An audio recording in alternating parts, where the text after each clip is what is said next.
ভোরের আলো ফোটার সাথে সাথে দৌড়ের প্রস্তুতি নিতে শুরু করেন প্রতিযোগীরা। নির্ধারিত সময়ে ওসাকার কেন্দ্রীয় এলাকা থেকে ম্যারাথনের আনুষ্ঠানিকতা শুরু হয়। শীতল আবহাওয়ার মধ্যেও দৌড় প্রতিযোগীদের উদ্দীপনা ও আত্মবিশ্বাস ছিল চোখে পড়ার মতো। শহরের প্রধান সড়ক, বাণিজ্যিক এলাকা ও গুরুত্বপূর্ণ স্থাপনা অতিক্রম করে নির্ধারিত পথ ধরে এগিয়ে যান প্রতিযোগীরা। রাস্তা জুড়ে সাধারণ মানুষ, পরিবার, পরিজন ও পর্যটকদের উপস্থিতি দৌড়কে ঘিরে তৈরি করে এক উৎসবমুখর আবহাওয়া।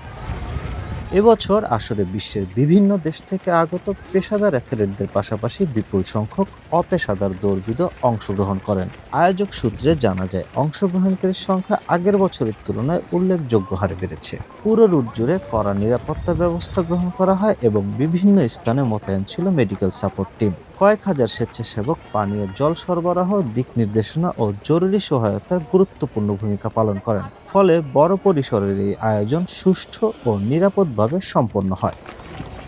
৪২.১৯৫ কিলোমিটারের এই প্রতিযোগিতায় নারী পুরুষ উভয় বিভাগেই ছিল তীব্র প্রতিদ্বন্দ্বিতা। শুরু থেকেই গতি ও কৌশলের লড়াইয়ে এগিয়ে থাকার চেষ্টা করেন শীর্ষ প্রতিযোগীরা। ফিনিশিং লাইনে পৌঁছানোর পর দর্শকদের করতালি ও উচ্ছ্বাসে আবেগঘন মুহূর্তের সৃষ্টি হয়। ক্রীড়া চেতনা, শৃঙ্খলা ও আন্তর্জাতিক অংশগ্রহণের মাধ্যমে সফলভাবে সমাপ্ত হয় ওসাকা ম্যারাথন ২০২৬, যা আবারও প্রমাণ করেছে যে খেলাধুলা বৈশ্বিক সম্প্রীতির শক্তিশালী মাধ্যম। জাপানের ওসাকা থেকে শাকিল মাহমুদ, সময় সংবাদ।